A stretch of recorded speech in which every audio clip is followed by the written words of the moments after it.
Welcome back into Talking Fitchburg. Joining me this morning from Verona, the Fitch Verona EMS Deputy Chief / Dude. Dude.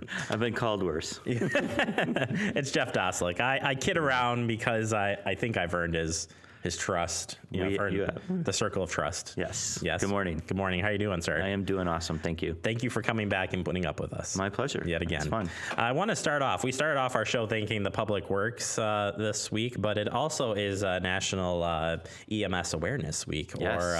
or however you want to say it. Emergency Medical Service Week. Right. They all are the same meaning. Thank you for what you guys do. Oh, thank you very much. We appreciate that.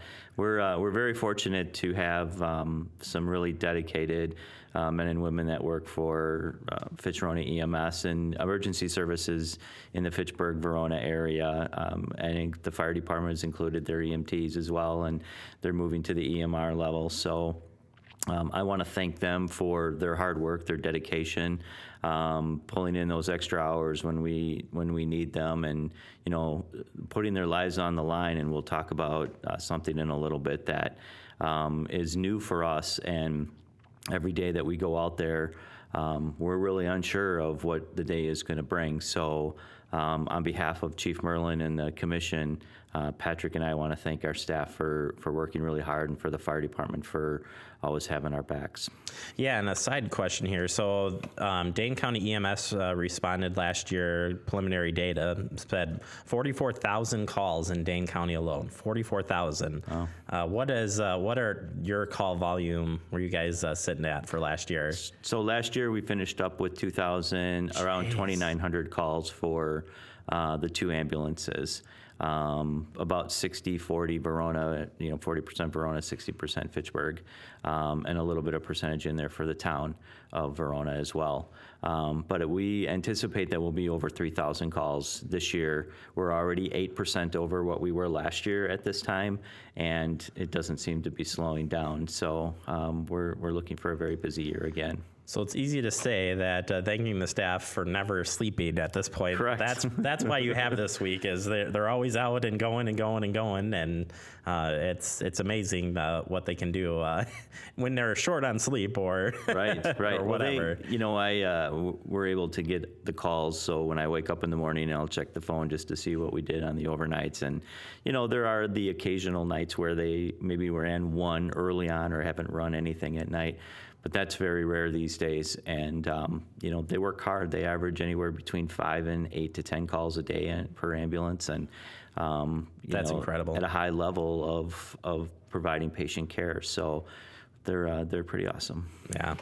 All right. So kind of changing gears here to one of a new issue that's been presented to the public, and that's carfentanil. Yes.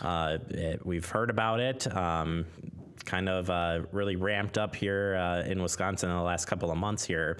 Kind of give us an update on from Dane County's standpoint of cases and what we're dealing with here. Sure. So I can talk a little bit about Fitch Verona. As you know, carfentanil really kind of came to public light down in Ohio, where they had an influx of the drug.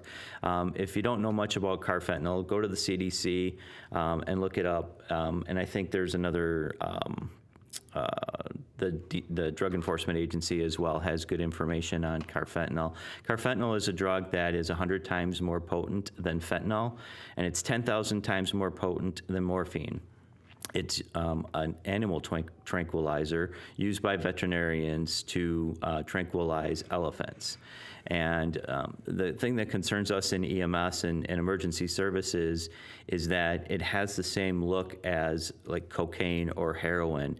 So when we walk into a location where somebody may have overdosed on a drug, if it's a white powdery substance, we in the past have assumed it's been heroin or cocaine, where it could be fentanyl.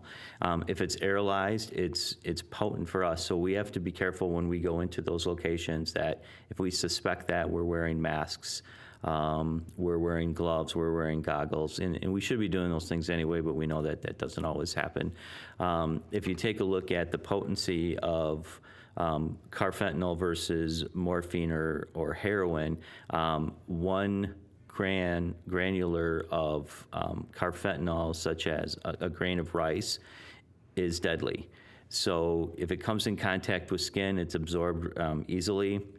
If it's blown into the air, it's deadly to even us as providers. So we're really taking this drug as something that's very, very critical. There were 3 deaths in April in Milwaukee County as a result of carfentanil, and shortly thereafter we received word that there were 2 overdoses in the city of Middleton with the drug as well. So it is here in Dane County.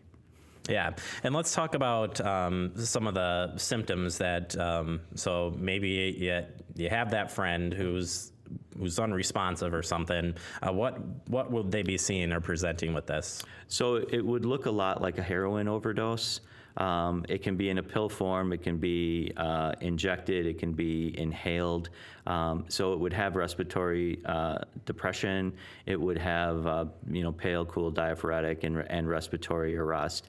The thing that is concerning for us is that we use the drug Narcan for somebody that has overdosed with heroin, and 1 or 2 doses of Narcan usually has done the trick for that.